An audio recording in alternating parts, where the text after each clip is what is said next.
Is fear of rejection stopping you from getting what you want in life? How do we turn rejection into a tool instead of a barrier? If you're curious about either of those questions, you're in the right place. Hi, my name's Tim Winnicky, host of American Masculinity and clinician with over 10 years of experience helping men, vets, and first responders. And the reason why I'm talking about rejection is I wanted to follow up from the episodes we did on grit with Kevin and Alan from Next Level University. You can't build grit unless there's something that you want that you don't have. And if there's something you want that you don't have, you're going to take some rejections along the way to getting it. And that hurts. It hurts real bad. And that's why so many guys get so locked up and never get to the things they want, because they know rejection hurts. And they're so afraid of what happens with the rejection that they can't imagine reaching. And I'm no different than anybody else. Rejection still hurts. I'm 45 and trying to date again and having my own set of rejections to deal with. A few weeks ago, I went on a date with an absolutely stunning, charming, intelligent woman. We had a great 3-hour date. It was engaging. She was lovely. I got all the signals that the date was going well. Even got a flirty text when I got home that night. And I was so excited about the date, I had a hard time sleeping. And so that morning when I got up and there was a text saying that as wonderful as the date was, she thinks that we wouldn't be a good fit to do anything long term. It hurt. It hurt a lot. And it hurt enough that I was distracted from my morning, right? I had to go to work. I had to go to my sessions. I had to be there for the guys, which is kind of a good thing sometimes, right? Diving into other people's stuff really gets you out of your head on your own. But I had to do all the things that we're going to talk about, what to do with rejection that morning. And on the other side of it, I'm glad I went on the date. I'm really happy that I got that 3 hours with this really interesting, really lovely person. And I can take that feedback that I got out with this woman and had such a good time that she's the kind of woman I can be out with. Just because it's not going to be her, it doesn't mean that I can't find a beautiful, charming, intelligent, and caring person to spend my time with. I just did. That took some time to get to, though. So let's talk about why that takes so much time. The way that we're designed, the way we're built, is not for the world we're in. We're designed for being in groups of 20 people running around the wild where we're completely interdependent on our group. Humans are not meant to survive alone. And so social rejection for us feels life-threatening. Imagine it. You're in your group of 20 people, you're running around the woods, you're following our herd or whatever you're doing to do your hunter-gatherer thing. And if your group rejects you, you're in that cold world all alone. And realistically, you're probably not going to survive. Unfortunately, that sticks. That wiring is still in us, even though we're in this world where that's no longer true. If I go to the 7-Eleven guy and he doesn't give me a hot dog, I can go to a different 7-Eleven and get another hot dog. It's not a big deal. But it doesn't feel like that oftentimes. And for men, it's even worse. So for men, we get masculine status. We have to earn being seen as a man in the world. Most of the time, in most cultures, women become women when they hit their period, right? The minute that they're of that age where that happens, there's this concrete moment in time where biology cues a bunch of traditions and things that move cultures into now you're a woman. Men, we don't really have a hard line like that. And so we can gain and lose our status as a man. And that's why a lot of times guys react to a status loss like women react to physical violence. And so it is. We've got a little bit more to regulate when it comes to rejection. And so while it's harder for us, it doesn't excuse bad behavior. It doesn't excuse not reaching for what you want in the world, but it's important to acknowledge so we know what we're up against, right? So let's talk about some tools for rejection. So the first thing about rejection is figure out where you are and figure out the smaller rejections that you can practice on. So let's say it's dating, right? So many guys struggle with this. I'm struggling with this right now, like we just talked about. So let's say that you're a guy who you've never, ever asked a woman to date. Start small. Look for a female friend. Be out in the world. Be out in your classes. Be out at work. Look for people with shared interest. Go somewhere where you have a reason to be talking to somebody and talk to them about that thing and make a request around that thing. Let's say that you're a drone guy, right? Drone racing is awesome. I don't know if you've ever done it, but it's super fun. Let's say you go there and you're around and there's a guy that you like his rig. Ask him about it. Talk to him about it. See if he'll talk to you and give you feedback on yours. And he might say no. You might get rejected. But that's a lower threat than maybe asking the attractive woman out from the coffee shop, right? It's good practice. So that's one. We want to build tolerance by picking survivable rejections to go practice with. And two things are going to happen. One, you're going to get yes more than you think. And two, you're going to feel those smaller rejections and learn how to handle them. Okay, so now we've got the first thing. You're going to look for small rejections in the world. You're going to imagine them, and you're going to let yourself feel some things and think some things. Okay, that's step one. Step two is, now that you're there and you're feeling these things and you're thinking these things, what are you thinking? How are you processing that rejection? What are you letting it say about you?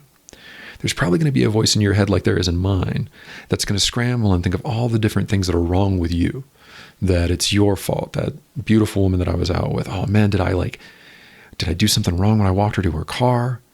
Did I say the wrong thing at some point in the 3 hours that scared her off? What did I do? And you're going to agonize over it a little bit if you let yourself. We want to grab those thoughts and we want to try to redirect them. So that woman has her own story. She's got her own things going on in her life. And just because I'm not the right fit for her doesn't mean I'm a bad person, doesn't mean I'm unlovable. It just means that in her world, I'm not right for her. And I don't know why, and I'm never going to know why. We're not going to speak again in all likelihood. It's about her story. It's about what she wants in life. And yeah, it's worth post-gaming a date and figuring out what you did and how it went. But at the end of the day, I'm never going to know. So when I post-game the date, I can think about the way that the date started that was so well, some of the conversation points that seemed to go really well. And I can think about letting myself get a little less excited maybe next time so that I'm not up through the night all excited and taking that hit so heavy after a first date.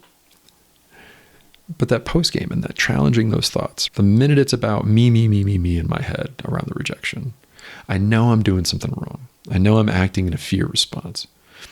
So I'm going to try to catch those thoughts. Now, let's say that those thoughts aren't being caught. We're going to move to the third tool. Let's say that you go to think about those things and it just gets overwhelming. You just need to pause. Okay. You either need to do some physical grounding, right? Do some breathing, go exercise, get up from the chair, maybe go eat something. Anxiety loves when you're hungry. But give yourself a break. If you go to think about this, if you go to let yourself process it and it gets too heavy, that's okay. The goal is to think about it like a well, right? You've got all of the things that you're thinking about the rejection, and it's all at the bottom of this well. And so if we do it right, we put a bucket in, we take some of that thought out, some of the water out, and we process it. We use the water and we go about our day. But if we fall into the well, we'll drown. There's too much down there and there's not enough traction. We need the bucket. So when you find yourself falling, do something else. Physically do something else. Do anything else that's going to take your mind off it for a little bit. And there's a lot of distractions, right? We want to make sure that we're not dissociating from the feeling. We want to make sure that we're not just checking out if we can. We want to continue to have our mind and body engaged in something. So whether it's reading a book, watching a new episode of a show you like, or calling up a buddy to talk about something else, do that. It's really going to help you because that way, once you're regulated again, and you give yourself a little space with it, you can come back to it. So that's kind of how it went for me that morning, right? I woke up, I took that hit from that text from her, and I even cried about it a little bit. It hurt. I was really, really excited about her. But then I knew I had to go to work. So I go in the shower, I wipe up my face a little bit. It wasn't like a weepy tear, okay? I teared. Don't judge me too harshly.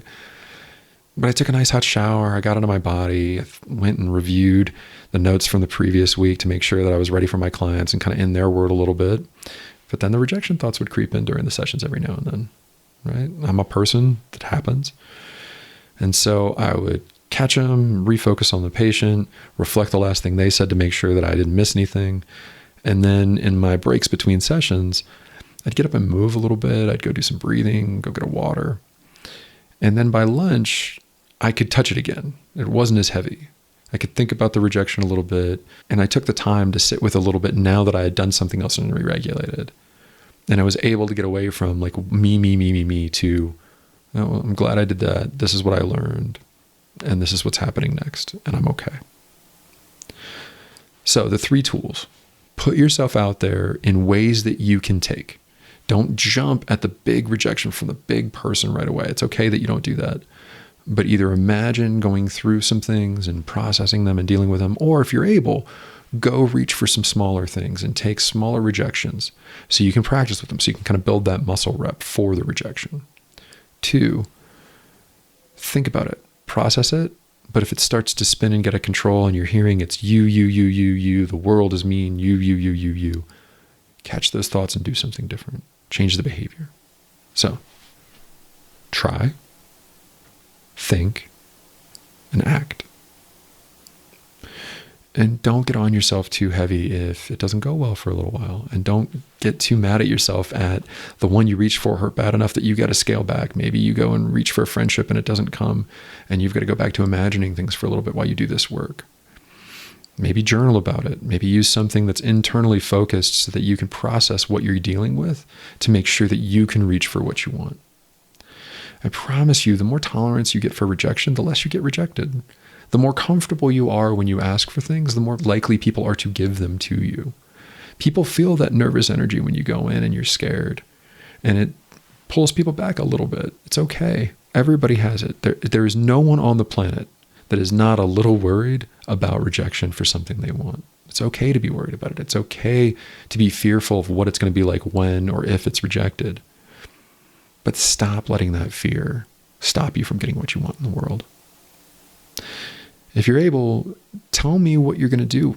I gave you 3 tools. I gave you 3 ideas on how to work with your rejection.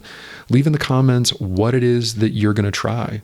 I think it's going to help normalize things for other guys. And I want to hear from you. I want to hear how these tools are useful. It's really going to help me keep making these better for you all. Thank you so much for watching with me. I hope you have a great rest of your day and that you reach for some things that you didn't think you could.